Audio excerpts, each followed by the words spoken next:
Buenos dias amigos, we're outside the Museum of La Venta in the city of Villahermosa. It's the capital of the state of Tabasco, a region in which the Mayan people used to live. But before they occupied the area, they were preceded by another civilization called the Olmecs. And the Olmecs were in fact the first known major civilization in Mesoamerica.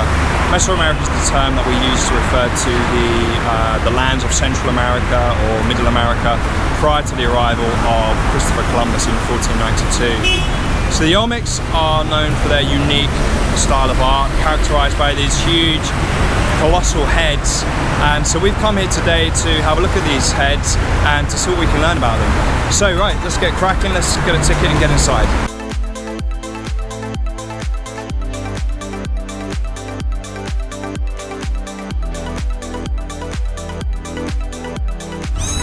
So I've just walked into the museum and the first thing I've seen is a spider monkey. Oh, there's a few of them. Wasn't expecting that at all. Chucking in a couple of animals before we see the colossal heads. Okay, so I can now see a bird cage there, and then we've got, I don't know, some other sort of enclosure for animals. Not really sure what's going on here. Ah, look at him, friendly little fella. What is it? A grison. So a little bit like an otter, doesn't it? Oh, it says here, in this area you can find wild animals living in its natural habitat. Didn't realise that concrete ditches were in the wild. Interesting.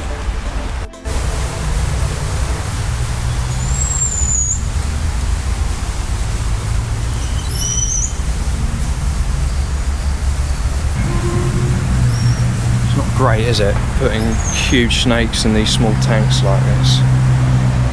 I mean, I don't really like snakes, they creep me out, but I feel like they should get a better deal than the one they've got here. Oh, and they've got a big croc here, right in the water. Turns out I didn't need to go to the marshes of Centla after all. I feel like this place is more of a zoo than a museum. Oh, and next to the crocodile we've got its favourite food, deer. Right, so here we come to then, the Olmec stones. Monument 13. Is this the beginning? Seems an odd number to start with, right? So this is their second monument and it's numbered 67, so I'm not quite sure what their system is, but it's certainly not numerical order. Interestingly here, so they're saying that this came from La Venta, so La Venta was one of the main Olmec sites. And they're saying that, you know, in the area of La Venta there were no basalt stones, so they had to transport these distances greater than 60 kilometers. They came from places like Oaxaca and Tuxtlas mountains. So yeah, it's really quite curious how they would have done this, because they had no wheel system, they had no domesticated animals, you know, they didn't have ox, they didn't have horses, so, you know, really quite innovative how they would have transported these stones. So this here is a stela, which is basically an upright stone slab, and the placard there just down onto the left is saying that it's narrating a story about two men who are, you know, facing each other. And then up the top apparently you've got six figures, a couple of animals are on the backs of them, and then, you know, they've got headgear on top, which you know, suggests that they were maybe warriors. I saw stelas like these in Calakmul and Ekbalam, so they seem to have adopted this and carried on the culture of them. And basically in Ekbalam and Calakmul, when an important person, you know, like a priest or an emperor died, they would put their body in a tomb inside a monument and then carve the image of that person on the front of these stelas as a sign of sort of respect and remembrance. So there's not loads of information here on the Olmecs, so I think I'll just give you a quick summary of what I know.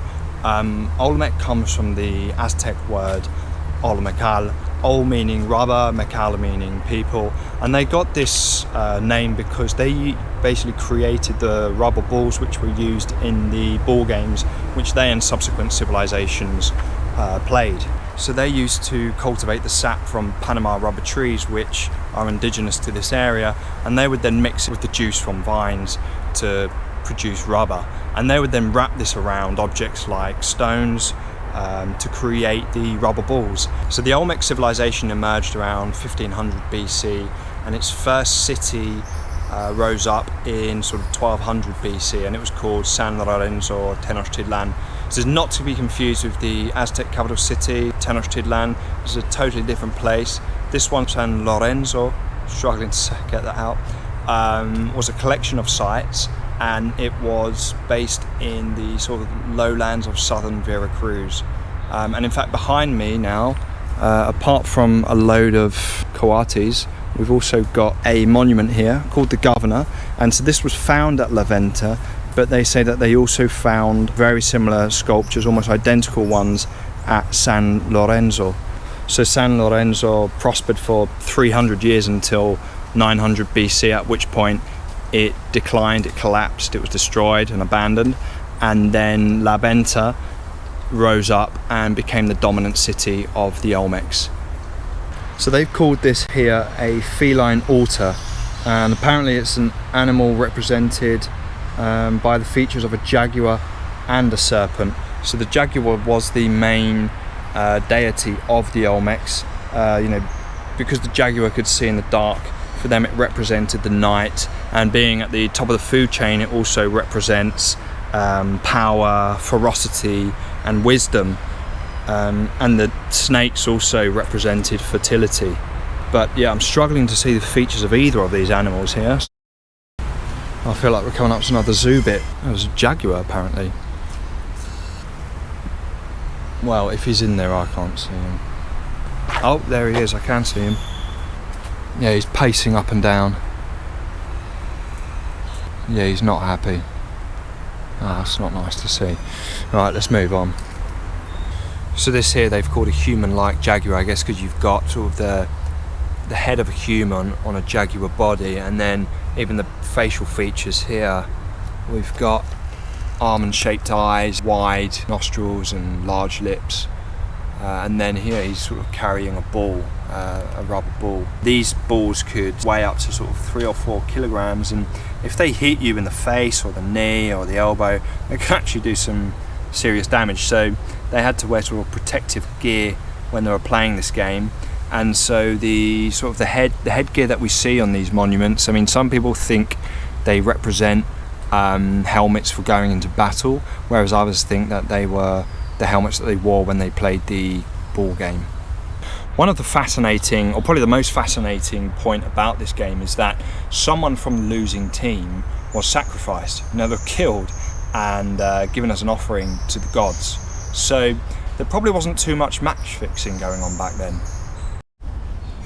Oh, we've got more crocodiles here, guys. We've got one there, and then there's another one just here. Yeah, I've now seen 3 times as many crocodiles here in this zoo than I did in the wild the other day. Brilliant. So here it says we've got a man emerging from a cave, and that cave represents the underworld. So for the Mayan people, they had a 365-day calendar made up of 18 months of 20 days and then a final month of 5 days. And in that final month of 5 days, they thought that really bad events could happen, catastrophic things could occur, because they believed that the portals that divided the underworld from the mortal world dissolved, and so any evil spirit could come up into their world and create havoc. So if you were part of the royal family and your child was born during one of those 5 days, you would hide them away until the first day of the next month, and then you would roll them out to the public and say, hey guys, this is our future king. Here he is, definitely born today, wasn't born on one of the previous 5 days. So we've got another stela here. It's huge. I'd say it's probably about 3 meters high, and it says here that it was located in the great plaza of La Venta, a few meters from a colossal head. So up until the time of the Olmecs, humans had just been hunters and gatherers. They hadn't concerned themselves with very much else. So why did the Olmecs make these sculptures when no one else did?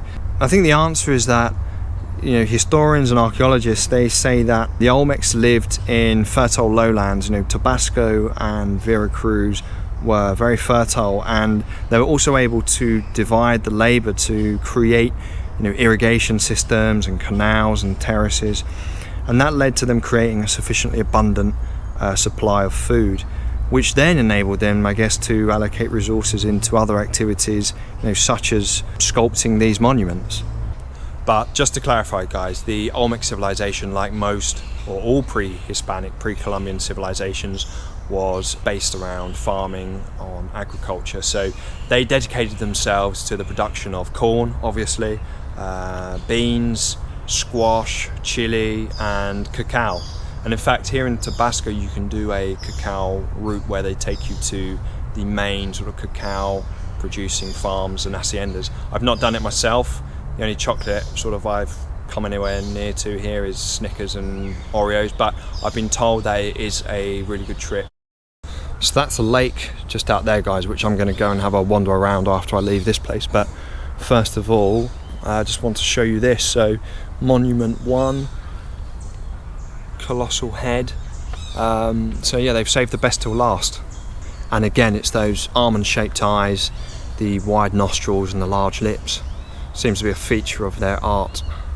Okay, and I'm just reading here that this was also positioned in the Great Plaza of La Venta, so this would have been next to the stela that we were just looking at. So I think we're coming to the end of the museum here, so I just want to close out by saying that La Venta was the city that dominated Olmec society for 500 years, from 900 to 400 BC, at which point it was abandoned and destroyed. Nobody knows exactly why it was abandoned, but some think that the people there decided to head east and join up with the Mayan societies. But whatever the case was, we can say that the Olmecs are essentially the mother of all cultures. They laid the foundations for the civilizations that followed. Because when we look at the Mayans, the Aztecs, and the Toltecs, and even the Zapotecs, they all used pyramids. They all had a ritual and ceremonial sort of culture. They used the rubber ball game, and they also practiced human sacrifice on different levels.